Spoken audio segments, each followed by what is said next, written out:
Selamat pagi Bapak Ibu Saudara yang terkasih di dalam Tuhan kita Yesus Kristus. Selamat berjumpa kembali di dalam sapaan dan renungan pagi GKI Salatiga. Hari ini Rabu 1 Juli tahun 2024 bersama saya Julius Yusak Ranimpi. Renungan kita di hari ini didasarkan pada Yesaya 55 ayat 8 hingga 9. Sebab rancanganku bukanlah rancanganmu, dan jalanmu bukanlah rancanganku. Demikianlah firman Tuhan. Seperti tingginya langit dari bumi, demikianlah tingginya jalanku dari jalanmu, dan rancanganku dari rancanganmu.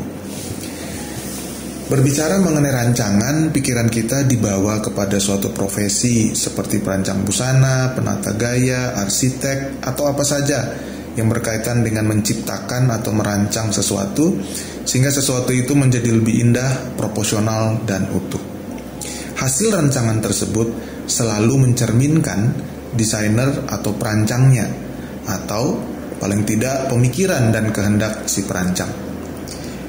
Bila hasil rancangannya itu kemudian diutak-atik oleh orang lain, dalam arti diubah sana-sini, dan yang merubah merasa bahwa dia justru sedang membantu supaya hasil rancangan tersebut menjadi lebih bagus, tentu akan membuat si perancang asli menjadi marah, kecewa, dan sedih.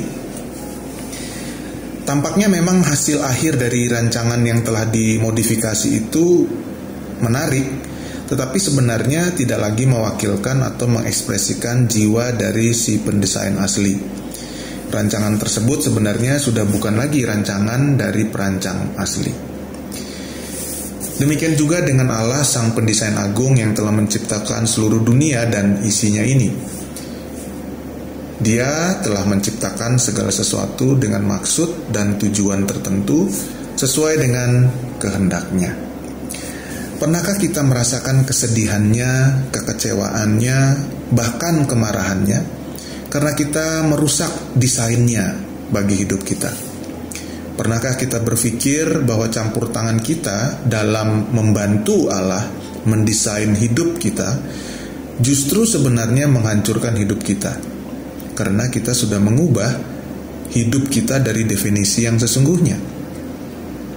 Pernahkah kita secara serius menggumulkan panggilan Allah dalam hidup kita?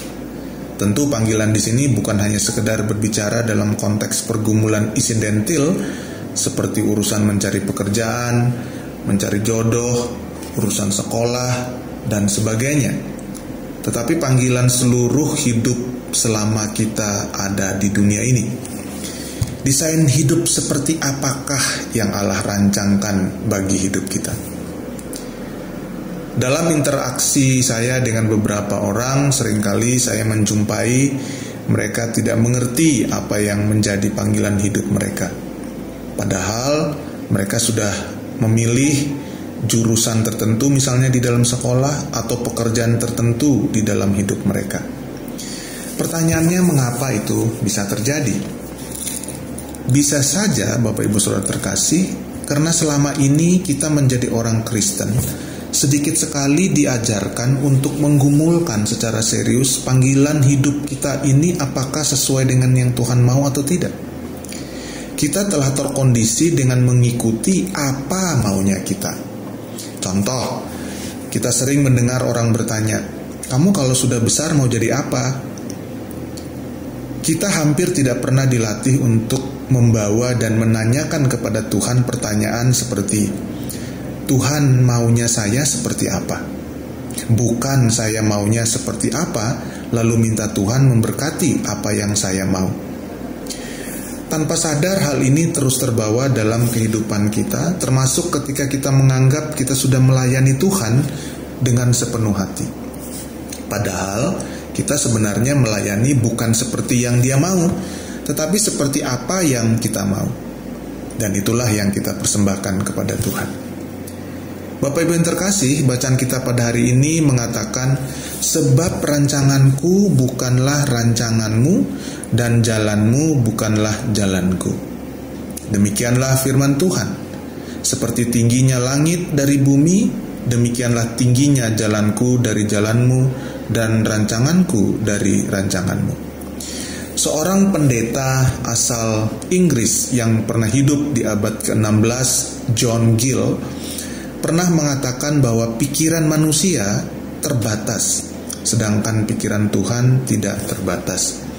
Pikiran manusia pada awalnya ada, tetapi pikiran Tuhan tidak ada awalnya.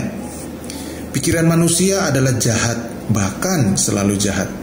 Sedangkan pikiran Allah adalah suci, berasal dari maksud dan janji Allah, dan segala anugerah tindakannya berada di dalam penebusan, panggilan, dan persiapan akan umatnya untuk kemuliaan. Sedangkan pikiran manusia adalah sia-sia dan tidak ada yang pantas.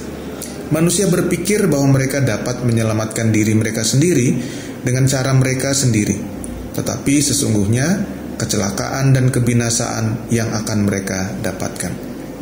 Sedangkan Allah merancangkan rancangan damai sejahtera bagi umatnya. Di dalam Yeremia pasal 29 ayat 11 disebut bahwa aku ini mengetahui rancangan-rancangan apa yang ada padaku mengenai kamu. Demikianlah firman Tuhan, yaitu rancangan damai sejahtera dan bukan rancangan kecelakaan, untuk memberikan kepadamu hari depan yang penuh harapan. Bagaimana dengan kita? Rancangan siapakah yang kita hidupi? Jikalau rancangan Tuhan, sungguhkah kita menjalankannya? Ataukah rancangan Tuhan yang telah kita modifikasi karena menganggap Tuhan kurang pandai mengatur hidup kita? Masih banyak pertanyaan dan alasan lain yang bisa kita ajukan sendiri berkaitan dengan Sang Perancang hidup kita. Apapun alasan yang kita utarakan, benarkah hal itu menyatakan kecintaan kita kepada Tuhan? Bapak, Ibu, saudara-saudara terkasih, mari kita berdoa. Tuhan Yesus, kami mengucap syukur dan berterima kasih karena kami diberi kesempatan untuk kembali mendengar sapaan Tuhan, mendengar isi hati Tuhan. Tuhan, kami mau hidup seturut dengan perkenan dan kehendak Tuhan. Jangan biarkan kami mengikuti desain hidup kami sendiri, tetapi kami menyadari bahwa kami dibentuk, dicipta, didesain dengan maksud dan tujuan dari Tuhan. Oleh karena itu, mampukan kami untuk mengenali, untuk memahami apa maksud Tuhan menciptakan kami, sehingga kami boleh menjalani hidup ini bukan dengan kemauan kami, tetapi dengan perkenan dan kehendak Tuhan. Terima kasih Bapa di surga. Inilah doa dan ucapan syukur kami. Di dalam nama Kristus Tuhan kami sudah berdoa dan mengucap syukur. Amin.